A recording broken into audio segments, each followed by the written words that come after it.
I will just quickly remind that I'm going to record this webinar.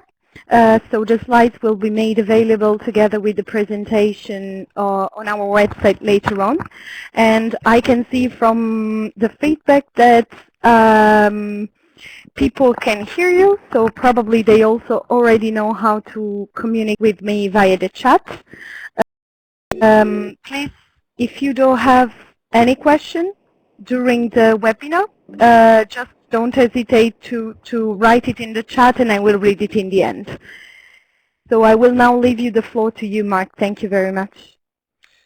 Okay, thank you. Apologies everybody for the delay, some technical problems. If you can't hear me well, please don't hesitate to send a chat to Francesca and we'll try and sort out the volume if there's a problem.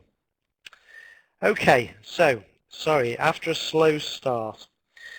Welcome to our third webinar in the series on enzyme safety management.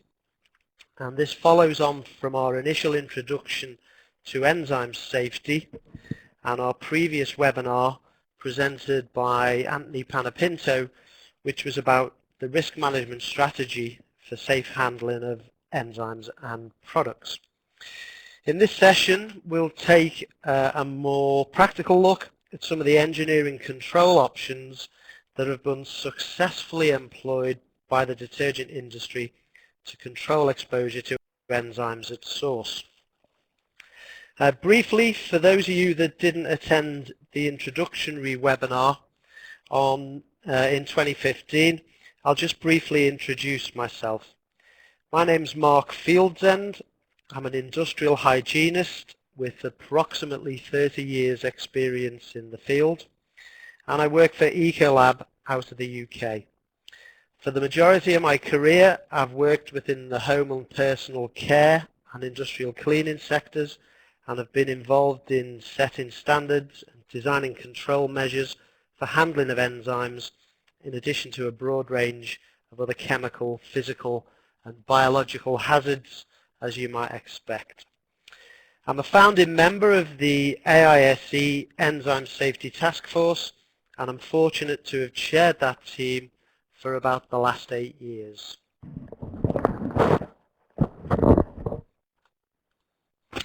So, onto our webinar. Our objectives today are to consider what we mean by control of exposure to enzymes, and we'll look at some of the engineering options used to contain and control exposure within the detergent industry. We'll also take a look at the role of respiratory protection, and finally we'll look at a case study on product reclaim, product rework, which is a topic that's frequently overlooked by many companies. Just to recap on hazards, enzymes are respiratory sensitizers. Exposure by inhalation can lead to respiratory allergy. The exposure limits for enzymes are very low, just about the lowest occupational exposure limits of any material you'll come across, and you can find out more about the specific hazards by downloading the previous webinars from the A.I.S.E website. So, firstly, what do we mean by control? Well, given that we have to handle enzymes, which we'll discuss in a few moments, we can consider control of exposure to them that are inhalation, hazardous by inhalation of dust as a combination of several different strategies. Firstly, we should prevent or minimize the formation of airborne dust or aerosol from the raw materials or the finished product. Then we must contain and remove any airborne dust or aerosol that we might produce by handling and processing through a combination of engineering and ventilation control. From a processing perspective, we must avoid spillages of raw materials and products, and in doing all of the above, we can prevent personal exposure to enzymes or reduce it to below levels that are considered safe. So how do we decide on what controls to use? Well, we employ a strategy called the control hierarchy, and that helps us decide which control measures to employ. You may have already heard of this strategy. It's relevant to virtually any safety strategy, and there are various formats of it around with slightly different numbers of steps.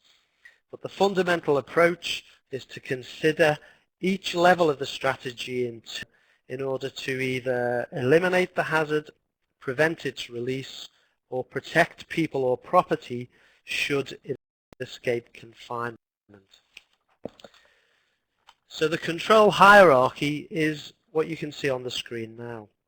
For industrial hygiene, there are 7 steps, beginning with the most effective measure, which is elimination. So if we can eliminate the material from our workplace, then obviously that's the best way of controlling the hazard. Following elimination, we work through engineering control options, and finally, as a last resort, we get down to the use of personal and respiratory protection. We'll take a look now at how we can apply the control hierarchy to the control of exposure to enzymes. So, the first 2 steps are elimination or substitution. Unfortunately, we cannot eliminate enzymes from our formulations. They provide great benefit, and there's no effective substitute. As we saw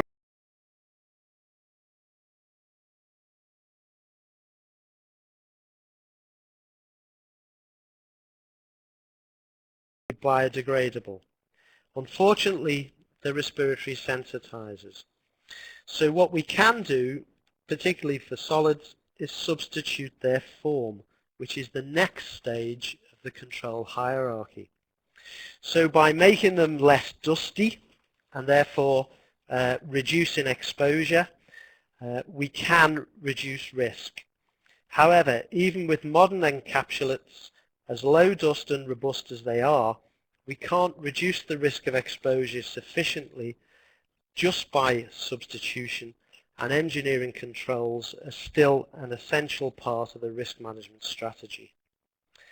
So, next, we'll take a brief look at engineering controls. Engineering controls are based around isolation of people from either the raw material or the products by using closed or sealed processes, or by providing partial enclosure and ventilation control for those processes or equipment that cannot be fully closed or sealed. In some instances, we might use or incorporate local exhaust ventilation, but what we'll do now is work through each of these control options in turn and illustrate the key points with some examples of good and bad practice. Essentially, this is the use of a fully closed or sealed process hazardous material from the workplace and the people.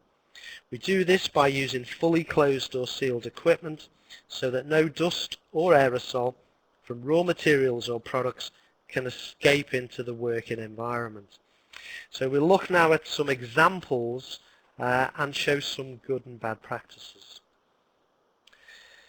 If we think about liquids, in our first example, the use of a dry brake coupling to connect liquid totes or IBCs to dosing equipment prevents spillage or aerosol release from either end of the coupling and affects a safe transfer of the liquid from the supply unit into the process.